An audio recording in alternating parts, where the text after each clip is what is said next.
Hey, you got me. I am DJ Strick, and I'm here in the Streamers Hub. It's Monday night, 7 p.m. Eastern Standard Time. You have me, and I like this topic today. We're going to talk about budget streaming setups. We're going to make it real easy for you, but of course, I'm going to try to give you all the details that I have to be sure you have the right setup for your situation. That being said, I have to do my announcements like I always do. And part of those announcements, if you're checking us out tonight, even in a replay, let me know you're watching. Just tell me where you're watching from and say hello. And I really would appreciate that. That being said, another thing I appreciate is content creators taking this serious, learning how to market your skills or market what you do using affiliate marketing. Of course, OneStream Live has a great program. Basically, is this: you get an affiliate link by signing up through the OneStream Lives program, right? You send that link to friends, family, associate members, people that you know of that could use this great system. You get 25% recurring commission. It is really that simple. Okay. All you have to do is send your link out. When they purchase through your link, you are then compensated for sharing it. Why is this important? I want to say this to everybody so that you know. Affiliate marketing is really important because it's a way that we can all take this seriously and make money from what we do. The company gets free marketing from you, and you get part of the percentage of what the person that purchased through your links actually pays. It's shaking hands with the company that you love and that you're doing business with.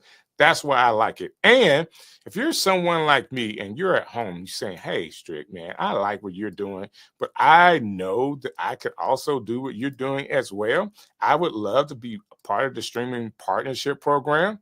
Listen, I want everybody that feels like they could be on a show like the Streamers Hub to send their social media profiles to content at OneStream.live.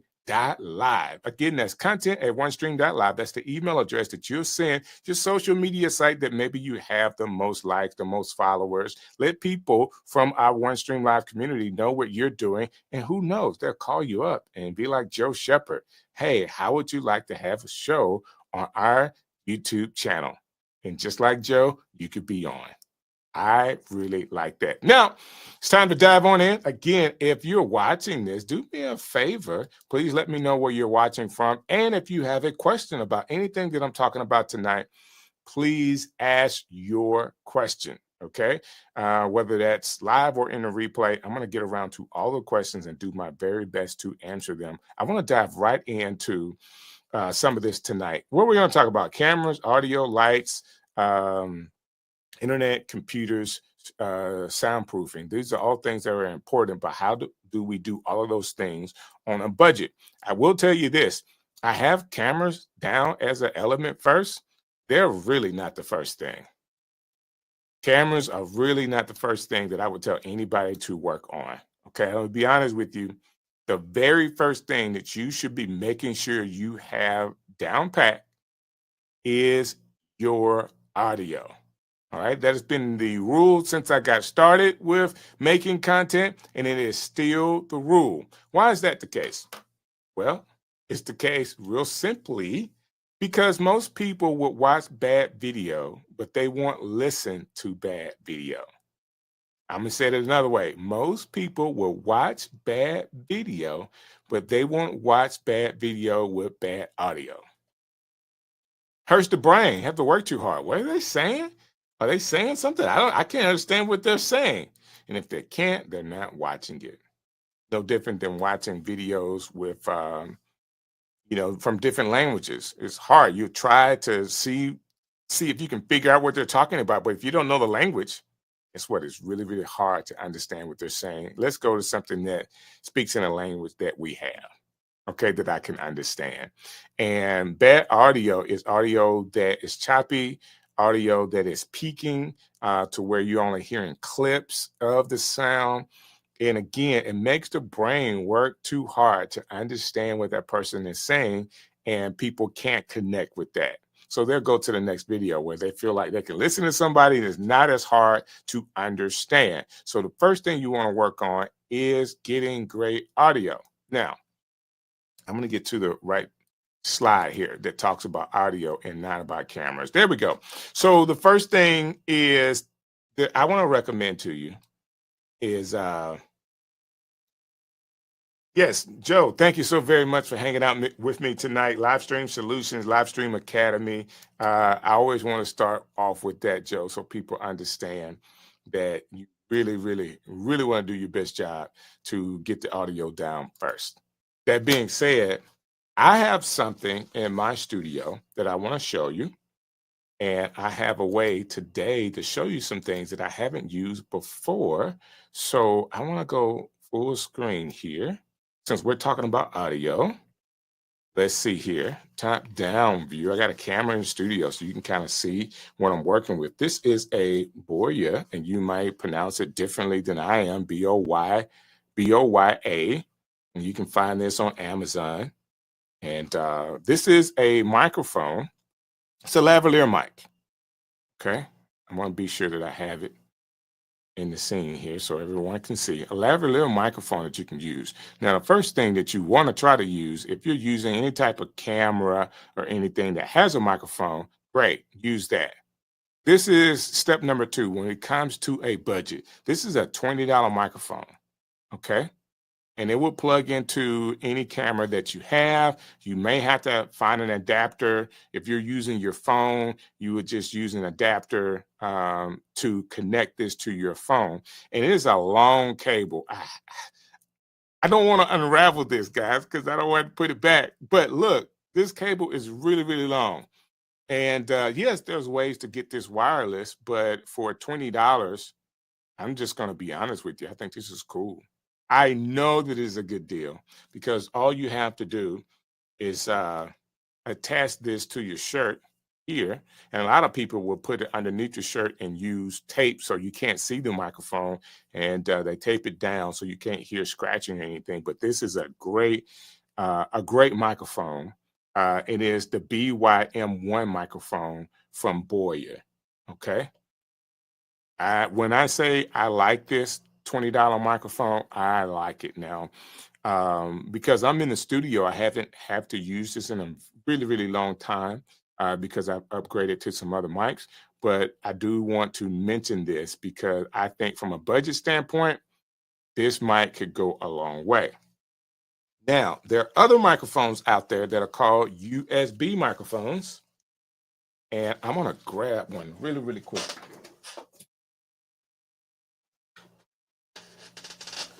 All right, so this is what we call a USB microphone. And I like this one. This one is from a company called IK Multimedia.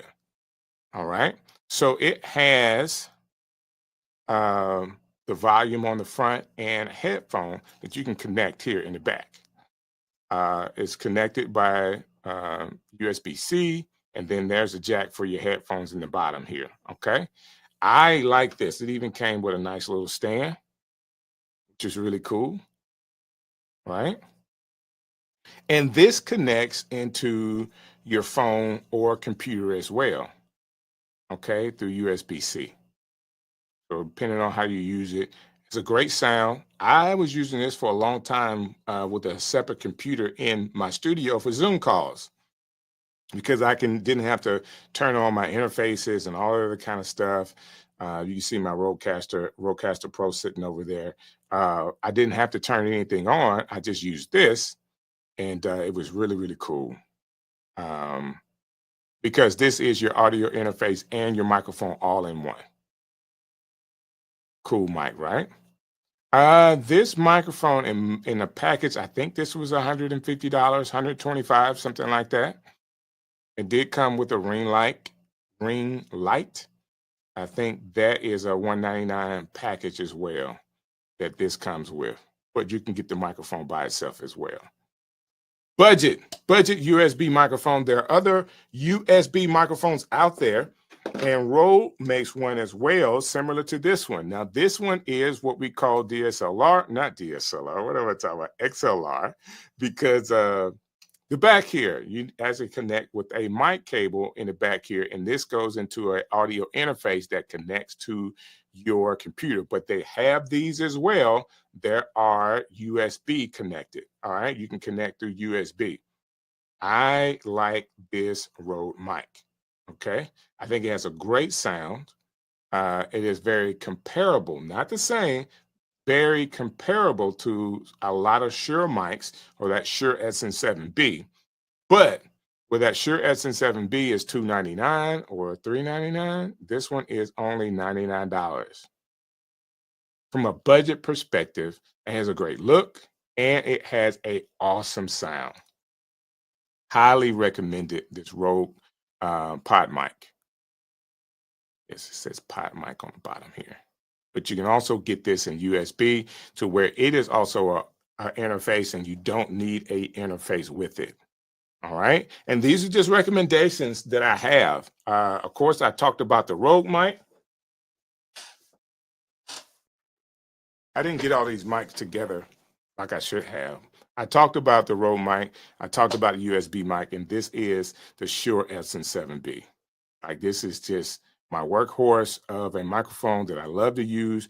Gives you that nice, clear bottom sound, rounds you out really well, and I just love this microphone. Okay. Years and years of streams were done on this microphone. And of course, when we're doing live streaming, I'm mainly talking about people that are building content, like content creators or gamers as well. So if you're a gamer, these are microphones that you could use. It makes you sound really, really good. And it does, this microphone will also help you with noise reduction. It'll cancel out some of that noise that may be in your room. You talk close to this, it has that proximity effect, and you can get really low registers with this microphone. Okay. Shure SN7B. A little bit more expensive. Definitely more expensive than the Rode. The lavalier mic I was talking about is $20. This is like $400. But you will be able to hear the difference as well. Okay.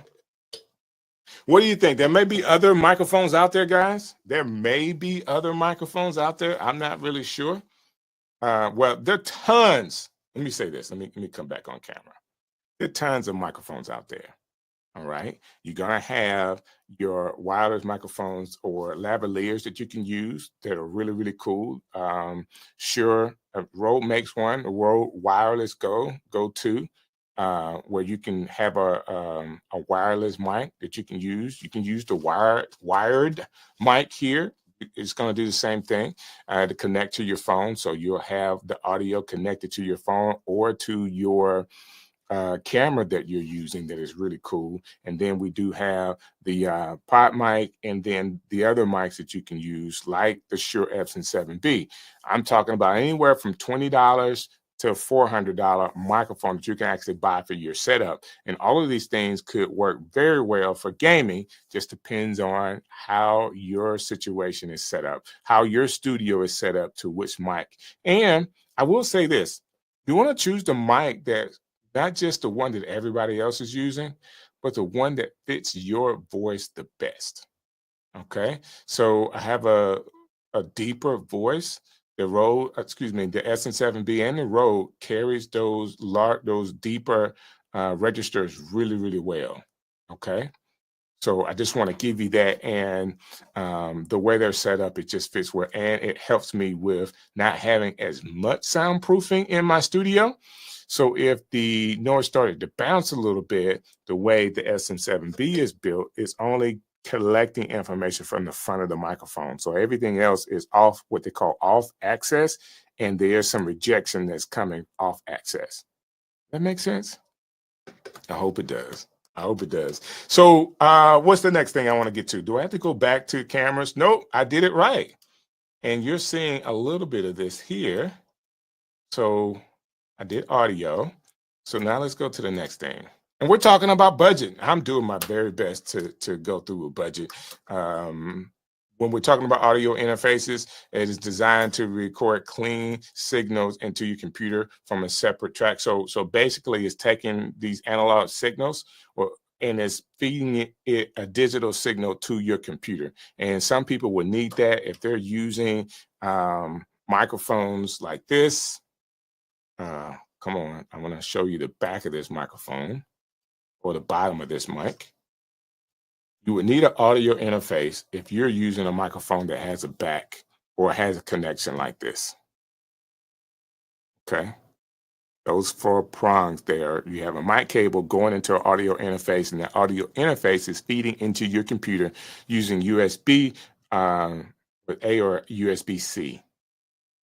Okay. I hope that helps when it comes to what an audio interface. You want to know what that is because you may need it depending on your setup. All right. But there are ways to get around that. And my way from a budget standpoint is to get a microphone that is connected USB-C to your computer that has the audio interface in it.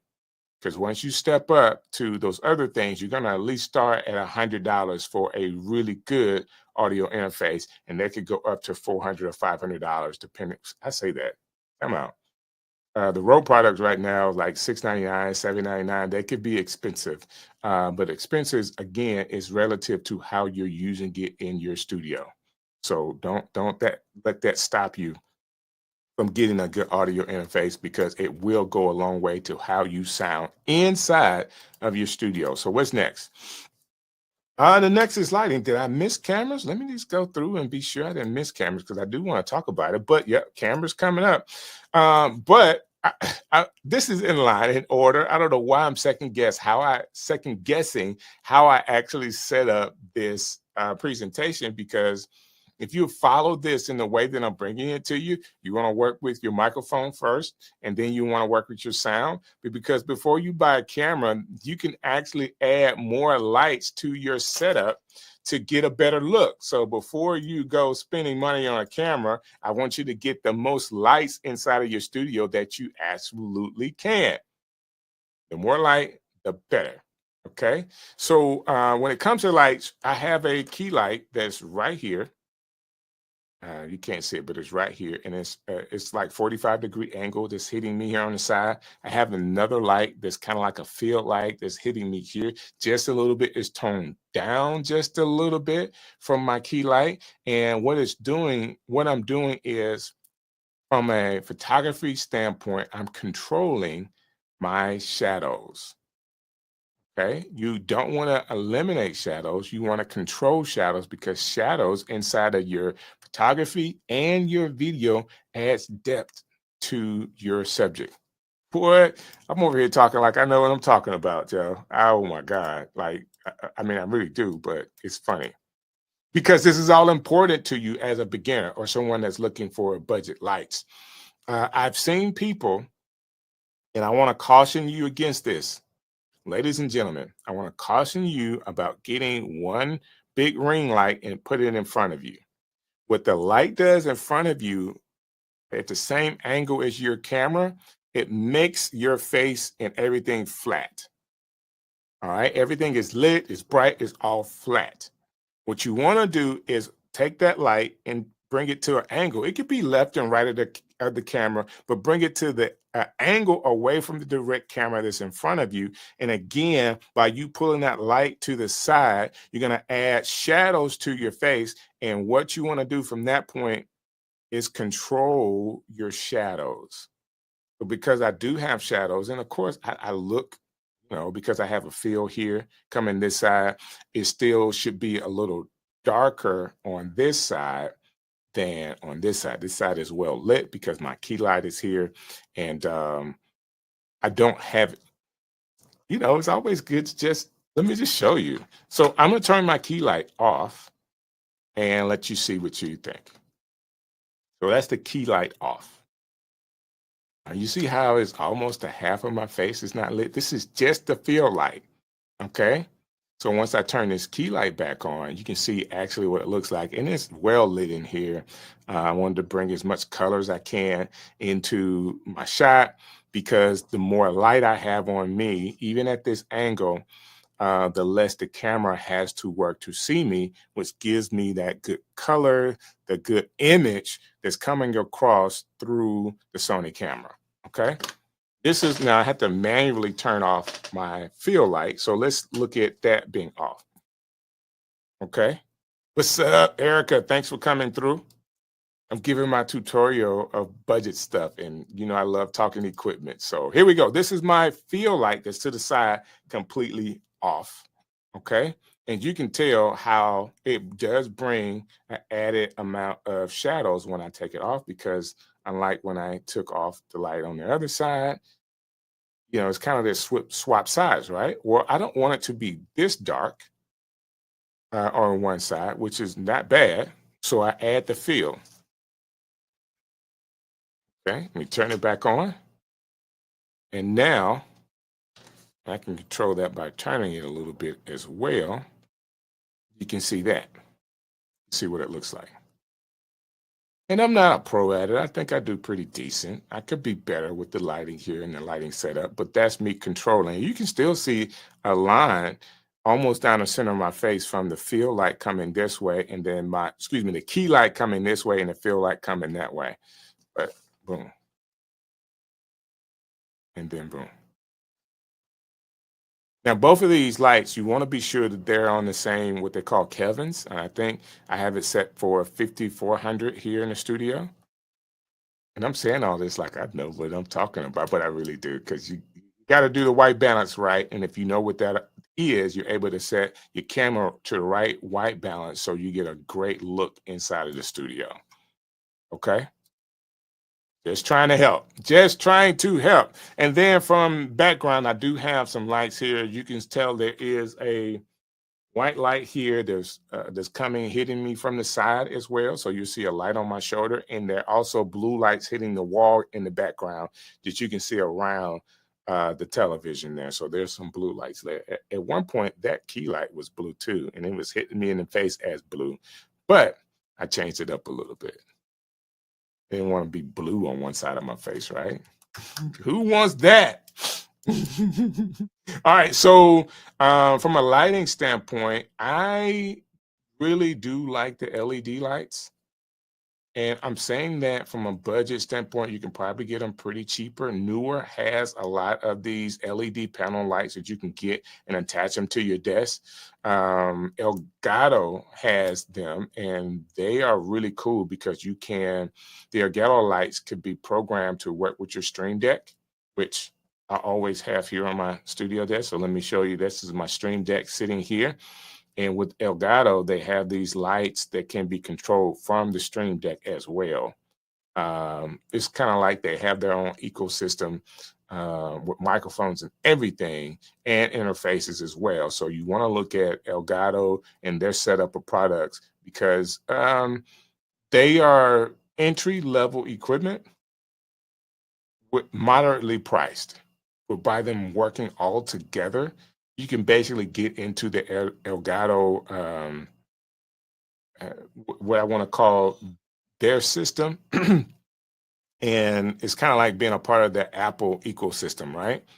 Elgato has that same thing. So all of their products talk to each other, and it makes it easier to work them. The lights will talk to the Stream Deck.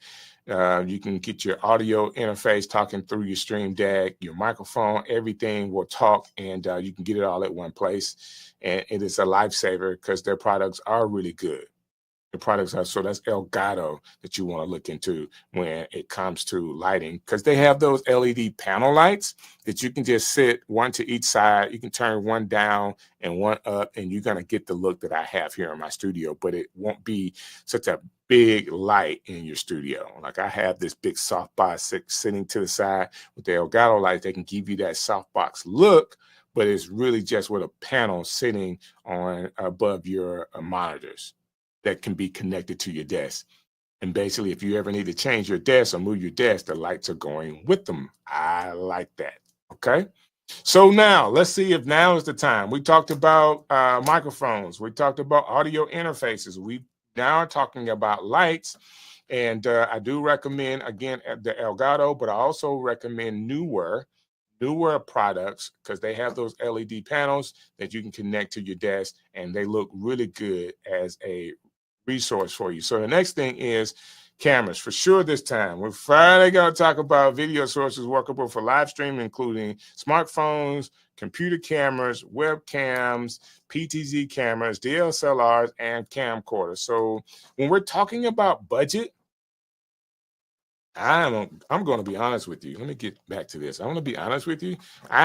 This is like the first phone that I ever used, camera that I ever used. This is a phone. I think this is a cool look. You can actually see me through the phone, through the front side. This is like a squirrel moment. Squirrel. This is actually an iPhone 7. And to be honest with you, way they have the iPhone 7 set up, would you believe that it wouldn't take the latest updates? So I can't add some apps to it that I want to. Oh, that's super cool. Looking at my reflection inside of the phone. I'm sorry. I just got way off, guys. I should not be doing that. But that's one. And then this is my wife's old phone, which is the 8 Plus, and it too can't get all of the updates. I'm trying to see what's cracked here. I don't see a crack, but I can see it in the video. Again, squirrel. Let me stop. I'm getting distracted. Yes, April, I'm sorry. I mean, Erica, I'm sorry. I'm just sitting here distracted by this stuff that's sitting in my studio. But that being said, those are all things that I want to tell you can start with. From a budget standpoint, that is the budget camera. These are the budget cameras. Your phones, or even some of your older phones you may have, that should be where you start. From there are options for you to go and get webcams, which are really, really cool right now. Webcams are really cool. The Logitech C90, I think that's what it is, C92, something like that. Excellent, excellent webcams. I think they may be $100 or less, $79 or something like that. You can just put on top of your monitor and look into while you're talking. It's good for Zoom calls, live streams, all that kind of stuff is not going to be taxing to your computer at all.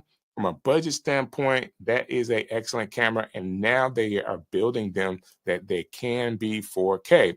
The iSpot and iSpot Tiny and the iSpot 2, like these are webcams that have what they call a little bit of the power tilt and zoom. So PTZ cameras that you could actually have in your studio, and as you're moving to the left and right, these cameras can keep you in focus or in frame so that you look really cool while you may be moving inside of your studio. They're still webcams, but they're high quality webcams with some additional features and functions that can help you look, again, really cool inside of your studio. That being said, camera, webcams, the next thing you want to step up to, which I did, and this is one of the first cameras that I ever used in my studio. This is the Canon, I'm looking right at it, SL3. So a lot of people are familiar with the Canon M50. So this is the DSLR of the M50. M50 is what we call the mirrorless camera, and it's not as big as this. So with the DSLR, my mirror is moving as I'm taking a photo.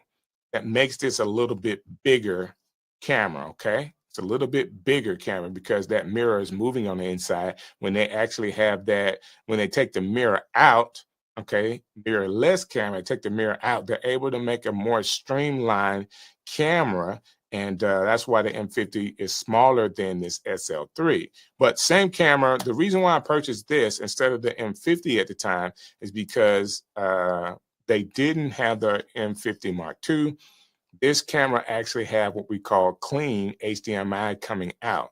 So if you're connecting it to software, you wouldn't have all that writing and stuff on your camera or your video feed with this particular camera. But you also have additional things that you want to be worried about, which is this my Sigma 30? Oh, this is what is this? 35 to 18, 18 to 35. Okay. And this is built for Canon. And it is a lens. All right. So the way you will buy these new camera, mirrorless or DSLR, is you will buy the body and a lens. They come with kit lenses. And for most of us, we don't like the kit lenses. They don't give you the highest quality video or the highest quality pictures. So they have Canon actually makes other lenses that's going to have a little bit better quality, we call glass in them. And with that glass, you're able to get a better shot using the same camera and the same processor and filters and all that other kind of stuff.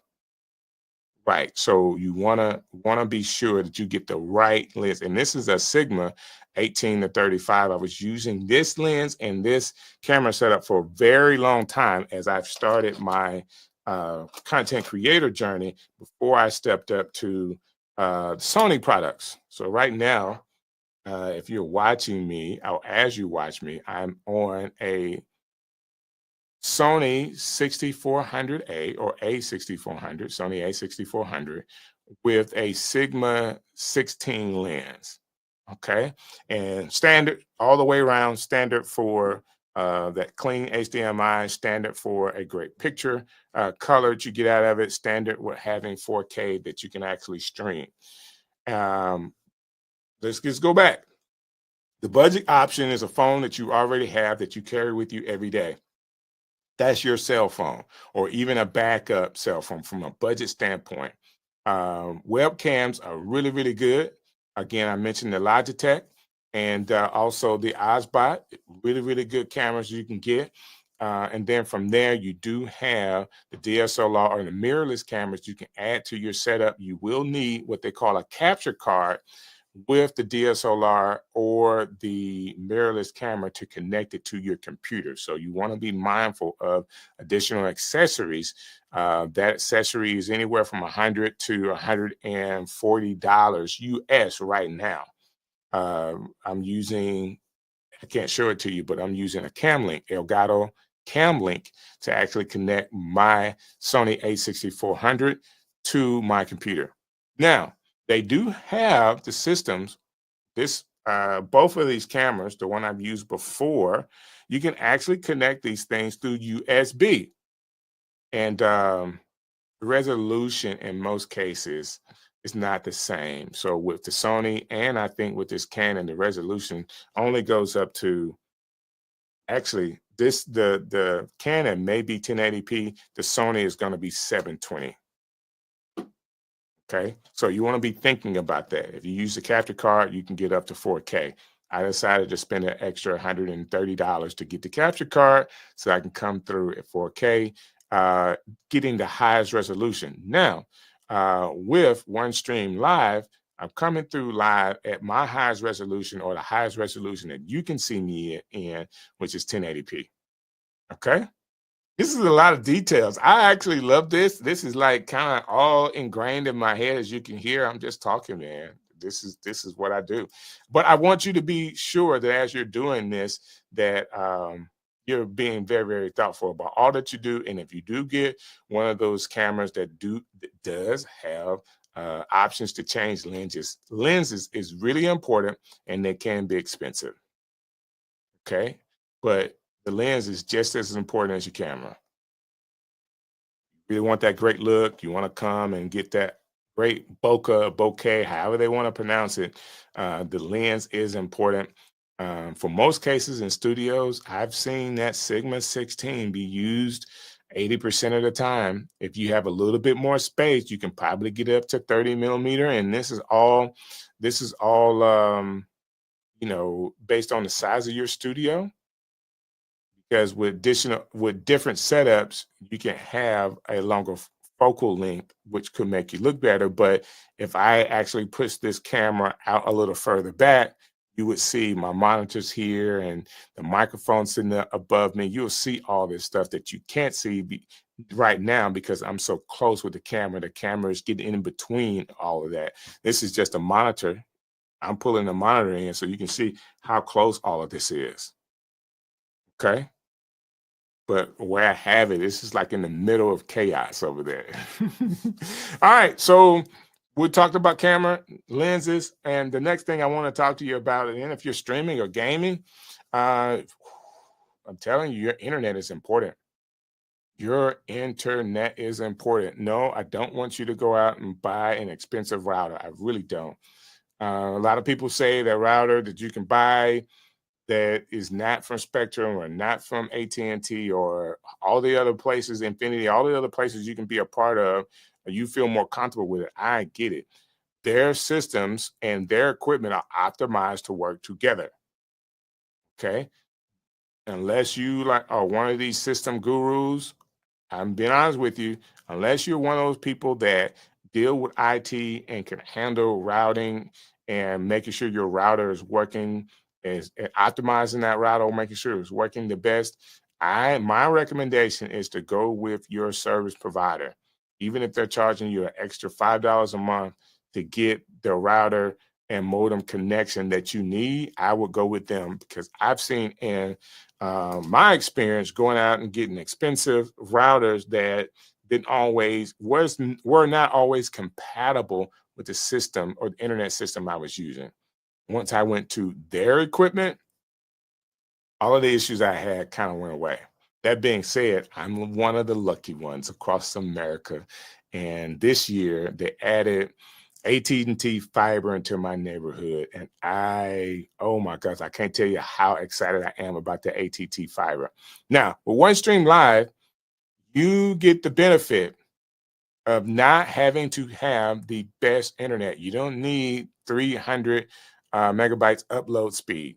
You need enough upload speed, which I'm saying is 10 with OneStream Live, because you want to be able to upload to the server, and then OneStream Live server is taking the lead at that point to handle your distribution of your stream, especially if you're multicasting it, multi-streaming it to other networks, Facebook, Instagram, YouTube. If you're doing all of that, OneStream Live is actually handling that load. You don't have to worry about that upload speed. You want to worry about the upload speed that it takes you to get to the internet so you can get to the OneStream Live server that's closest to you. And if you have enough bandwidth from there, you are good. Other networks ask you to have a little bit more bandwidth, but not OneStream Live, okay? But you want to be thinking about, hey, my internet, because if your internet goes down while you are live, it can really hurt your live show. Can really, if it's not good, it can really slow down your upload speeds. All of those things are important for us to think about when it comes to what we're doing. And now I'm noticing you're not seeing all of this at all. So let me go be sure that you can see the presentation. So you want to think about your computer, PC or Mac. Now with OneStream Live, you don't have to worry about it, because all you're trying to do with your computer is get a signal up to the OneStream Live servers, and then again they handle it from there. But having a good computer that can handle multiple cameras, if you ever get there, that can handle recording, surfing the internet, all at one time, you want to have that type of computer. Now from a PC standpoint, in most cases, if you get what's that, 32 or 64, I think that's, let me see, gigabytes. That's what I'm trying to say. You should be fine with a Mac, which I know a whole lot more about Mac computers. If you are M1 and above, you're going to be great. Any M1 product and above, M1 probably started about 2 years ago, and they're up to M2, M3. And I think they're coming out with an M4 Mac Mini. That's the rumors. That's supposed to happen pretty soon. And of course, you know, for all of us Mac people, we're always waiting and listening for the next latest and greatest thing that can actually happen. That being said, your computer is a big deal when it comes to all that you do. All right.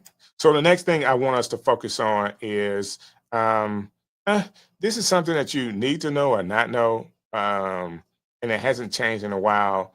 But when it comes to resolution with these networks, LinkedIn is 720p, Facebook is 720p, YouTube actually allows you to go to 4K, okay, 4K, and then Twitch is 1080p as well. So YouTube is a place that, you know, gives you a little bit higher resolution. Right now, OneStream Live is 1080p going through their server, so you want to be mindful of that. Okay, even if you're doing pre-recorded videos, you don't want to pre-record a 4K video and try to play it because the system may struggle a little bit and may not play as well as you would like for it to, and the system is actually going to tell you that when you load it up. Okay, OneStream Live would let you know that in their system, and I like that fact. I hate to go back, but sometimes it's needed. All right, so the next thing is soundproofing. I like this one too. So when you think about soundproofing your studio, depends on where you are and what you got going on. Want to be sure that you soundproof it the right way. I had to grab something. Be right there. Grab this. I thought I did a good job of putting everything in the right place. You can use soundproofing foam and place them on the walls to diminish the noise, and then other options are using blankets. So the blankets is a budget option. Everybody's got blankets in their house or something like that. But there are ways to be able to do it in an inexpensive way and look good, and also dampen the sound. Why is dampening the sound important? It is important because you want to sound the very best you can, not having all this ringing going on inside of your studio. And in my case, I purchased some. These things are stuck together. I purchased some that I thought were really good. They didn't look like some of the other ones. There are cheaper ones out. This is a little bit expensive, but you get them all in a pack. Like I think I got a pack of 24 of these. I don't remember the price, but they're just foam soundproof things, and you can put them along the walls inside of your studio or wherever you may be. And now, if you're in a dining room doing your live stream, don't go putting these up. These are not going to look good in your dining room. But if you have a dedicated office, my recommendation when it comes to soundproofing in your home, where you're using a multi-purpose space. So it may be an extra bedroom, it may be a kid's room or whatever. It's a room that's not just dedicated to streaming, but other people may be in it. And you can't just go put soundproofing all over the walls. It's not going to look good for the multi-purpose use. I would find a way to at least put sound in front of me. So in front of you, if there is a wall, like I have a wall that's about 2 feet away from me right now, right? So what I want to do is control the sound that's actually going from my voice to that wall, so that if it hits the wall and tries to come back, it'll dampen that first. Okay. Now I am closer on this side with a wall, but this side is kind of far away. So I don't need sound on this or soundproofing on this side, but I could use it on this other wall because I'm fairly close to it. I can almost touch it, about a foot away from my arm touching it. Okay. And that's about 2 feet from my arm touching it in front of me. Let's do some soundproofing that way and some soundproofing this way, so that I'm able to sound good and not have an echo in my studio. Because those things go a long way. When you soundproof it the right way, it really sounds good. Okay. From the budget perspective, you don't have to break the bank with this. You don't have to buy a thing. You could take a blanket and put it in front of you, some kind of way, mount a blanket to the wall, even if you have to nail it, and then you can just take it down after your show. Like it doesn't have to be there permanently, or you can find a way to do it in a very artistic way, make it look good, and it's really soundproofing. That'll work too. That'll work too. Some heavy blanket in a nice frame. It could be blanket art, but it's actually soundproofing of your studio. But nobody else will know that, right? Other than me. If I ever saw it, I'd be like, "Hey, that was a great idea. I wonder where you got it from." I was listening to this guy Strick. He told me just take my blanket and put it in a wood frame and hang it, and it would be great soundproofing for me. And it really would be. It really would be. I'm not lying about that. All right. So if you have questions, just go ahead and ask me questions inside of the chat. I would love to answer them, even if you're watching through the replay, because your questions in this setting, knowing how to live stream on a budget, is a really big deal. I think you have something great to say. I think people would love to see you streaming, even if you're playing games online. So as much of that you can do, I think it's going to be great. That being said, OneStream Live can fit all of your needs for live streaming. So if we talk about your computer, we have to talk about systems. And basically, you can either download the Chrome extension, or you can go to OneStream.live, their webpage, log in, then you have access to Studio.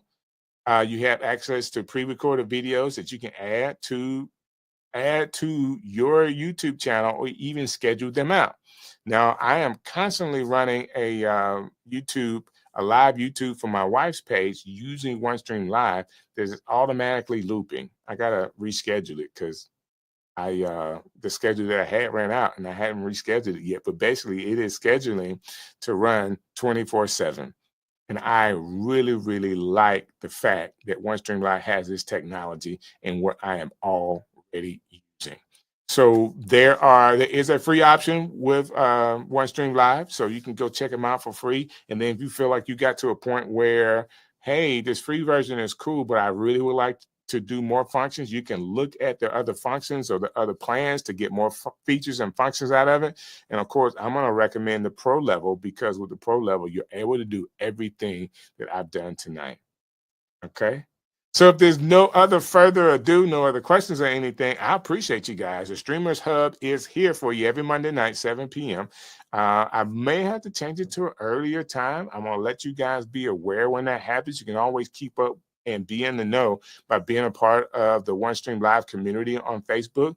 If I make that change, that's where I would go to actually let you guys know that the time has moved to an earlier time so we can get more people to hang out with us, okay? It has been a true pleasure for me to be able to do this with you tonight, and I am going to do my very best to continue to do this at any point for you guys. So if I can help you in any way, please, again, put your information or ask your question inside of the comments. I'll come and I'll answer them from the comments of this YouTube show or this YouTube channel as well, okay? Hey, this is DJ Strick, and I've had an awesome time with you today. Thank you for watching another edition of the Streamers Hub right here on OneStream Live.